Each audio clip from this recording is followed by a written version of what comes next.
रहित।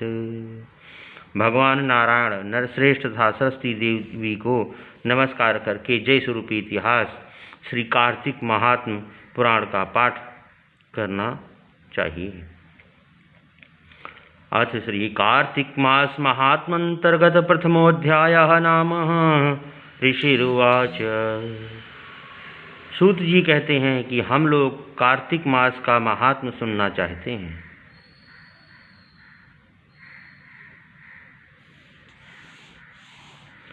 सूत जी बोले, ऋषियों, तुमने मुझसे जो प्रश्न किया है उसी को ब्रह्मा पुत्र नारद जी ने जगतगुरु ब्रह्मा से इस प्रकार पूछा था। पितामह, मासों में सबसे श्रेष्ठ मास, देवताओं में सर्वोत्तम देवता और तीर्थों में विशिष्ट तीर्थ कौन है, ये मुझे बतलाइए।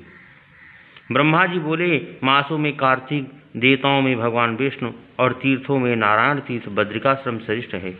ये तीनों कलयुग में अत्यंत दुर्लभ हैं। इतना कहकर ब्रह्मा जी ने भगवान राधा कृष्ण का स्मरण किया और पुनः नारद जी से कहा, बेटा, तुमने समस्त लोगों का उद्धार करने के लिए बहुत अच्छा प्रश्न किया है। मैं कार्तिक का महात्म कहता हूँ। कार्तिक मास भगवान विष्णु को सदा ही प्रिय है। कार्तिक में भगवान विष्णु के उद्देश्य से जो कुछ पुण्य किया जाता है उसका नाश मैं नहीं देखता हूँ। नारद, यदि मनुष्य योनि दुर्लभ है, इसे पाकर मनुष्य अपने को इस प्रकार रखे कि पुनः नीचे न गिरना पड़े। कार्तिक सब मासों में उत्तम है। यह पुण्यमय वस्तुओं में सबसे अधिक पुण्यतम और पावन पदार्थों में सबसे अधिक पावन है। इस महीने में 3300 देवता मनुष्य के सन्निकट हो जाते हैं और इसमें किए हुए स्नान, दान, भोजन, व्रत, तिल, धेनु, स्वर्ण, रजत, भूमि, वस्त्र आदि के दानों को विधिपूर्वक ग्रहण करते हैं। कार्तिक में जो कुछ दिया जाता है, जो भी तप किया जाता है, उसे सर्वशक्तिमान भगवान विष्णु ने अक्षय फल देने वाला बताया है।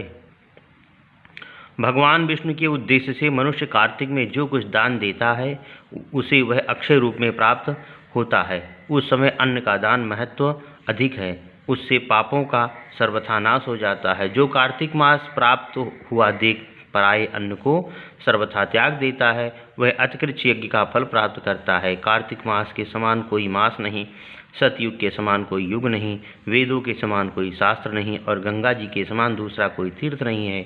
इसी प्रकार अन्नदान के सदस्य दूसरा कोई दान नहीं है। दान करने वाले पुरुषों के लिए न्यायोपार्जित द्रव्य के दान का अवसर दुर्लभ है।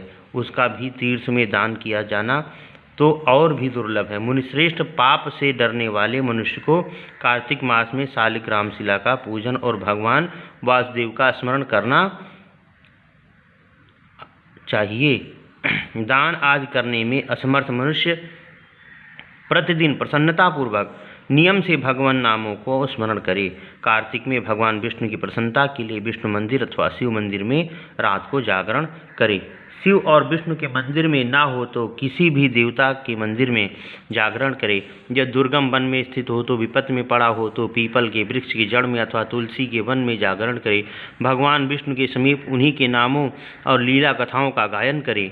यदि आपत्ति पड़ा हुआ मनुष्य कहीं अधिक जल न पावे अथवा रोगी होने के कारण जल से स्नान न कर सके तो भगवान के नाम से मार्जन मात्र कर ले। व्रत में स्थित हुआ पुरुष यदि उद्यापन की विधि करने में असमर्थ हो तो व्रत की समाप्ति के बाद उसकी पूर्णता के लिए केवल ब्राह्मणों को भोजन करावे। जो मनुष्य दीप दान करने में असमर्थ हो वो दूसरे के बुझे हुए दीप को जला दें अथवा हवा आदि से यत्नपूर्वक उनकी रक्षा करें। भगवान विष्णु की पूजा ना हो सकने पर तुलसी अथवा आंवले का भगवत बुद्धि से पूजन करें। मन ही मन भगवान विष्णु के नामों का निरंतर कीर्तन करता रहे। गुरु के आदेश देने पर उनके वचन का कभी उल्लंघन ना करे। यदि अपने ऊपर दुख आदि आ पड़े तो गुरु की शरण में जाए। गुरु की प्रसन्नता से मनुष्य सब कुछ प्राप्त कर लेता है। परम बुद्धिमान कपिल और महातपस्वी सुमति भी अपने गुरु गौतम की सेवा से अमरत्व को प्राप्त हुए। इसलिए विष्णु भक्त पुरुष कार्तिक में सब प्रकार से प्रयत्न करके गुरु की सेवा करें। ऐसा करने से उसे मोक्ष की प्राप्ति होती है। सब दानों से बढ़कर कन्यादान है, उससे अधिक विद्यादान, विद्यादान से भी गोदान का महत्व अधिक है और गोदान से भी बढ़कर अन्नदान का है, क्योंकि यह समस्त संसार अन्न के आधार पर ही जीवित रहता है, इसलिए कार्तिक में अन्नदान अवश्य करना चाहिए। कार्तिक में नियम का पालन करने पर अवश्य ही भगवान विष्णु का सारूप्य और मोक्षदायक पद प्राप्त होता है। कार्तिक में ब्राह्मण पति पत्नी को भोजन कराना चाहिए, चंदन से उनका पूजन करना चाहिए, अनेक प्रकार के वस्त्र, रत्न और कंबल देने चाहिए। ओढ़ने के साथ ही रुईदार बिछौना, जूता और छाता भी दान करने चाहिए। कार्तिक में भूमि पर शयन करने वाला मनुष्य युग युग के पापों का नाश कर डालता है। जो कार्तिक मास में भगवान विष्णु के आगे अरुणोदय काल तक जागरण करता है और नदी में स्नान, भगवान विष्णु की कथा का श्रवण, वैष्णव का दर्शन और नित्य प्रति भगवान विष्णु का पूजन करता है, उसके पितरों का नरक से उद्धार हो जाता है। अहो, जिन लोगों ने भक्तिपूर्वक भगवान विष्णु का पूजन नहीं किया वे इस कलयुग की कंदरा में गिरकर नष्ट हो गए, लुट गए। जो मनुष्य कमल के एक फूल से देवताओं के स्वामी भगवान कमलापति की पूजा करता है वह करोड़ों जन्मों के पापों का नाश कर डालता है। मुनि श्रेष्ठ, जो कार्तिक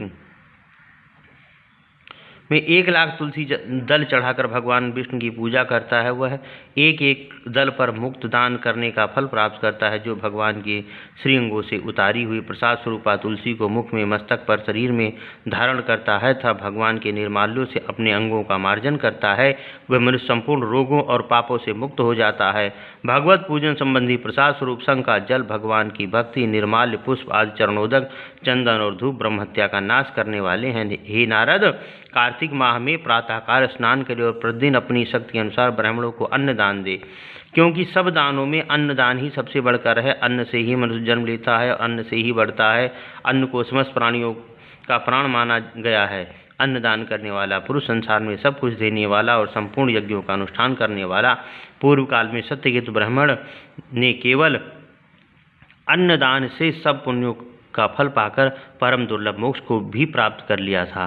कार्तिक मास में अनेक प्रकार के दान देकर भी यदि मनुष्य भगवान का चिंतन नहीं करता तो वे दान उसे कभी पवित्र नहीं करते हैं। भगवान नाम स्मरण की महिमा का वर्णन मैं भी नहीं कर सकता। गोविंद गोविंद हरे मुरारे, गोविंद गोविंद मुकुंद कृष्ण, गोविंद गोविंद रथांग पाणे, गोविंद दामोदर माधवेति। इस प्रकार प्रतिदिन कीर्तन करें। नित्य प्रति भगवान भागवत के आधे श्लोक या चौथाई श्लोक का भी कार्तिक में श्रद्धा और भक्त के साथ अवश्य पाठ करें।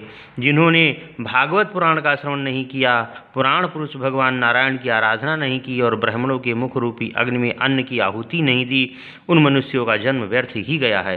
देवर्षे, जो मनुष्य कार्तिक मास में प्रतिदिन गीता का पाठ करता है उसके पुण्य फल का वर्णन करने में शक्ति मुझ में नहीं है।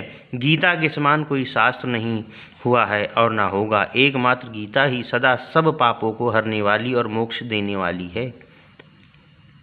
गीता के एक अध्याय का पाठ करने से मनुष्य घोर नरक से मुक्त हो जाता है। जैसे जड़ ब्राह्मण मुक्त हो गया था 7 समुद्रों तक की पृथ्वी का दान करने से जो फल प्राप्त होता है, शालिग्राम के दान करने से मनुष्य उसी फल को पा लेता है। अतः कार्तिक मास में स्नान तथा दान पूर्वक शालिग्राम शिला का दान अवश्य करना चाहिए। श्रीमन्नारायण नारायण नारायण, भजमन नारायण नारायण नारायण, लक्ष्मी नारायण नारायण नारायण, केशव नारायण नारायण नारायण, राघव नारायण नारायण नारायण, माधव नारायण नारायण नारायण। प्रेम से वृंदावन बिहारी लाल की जय।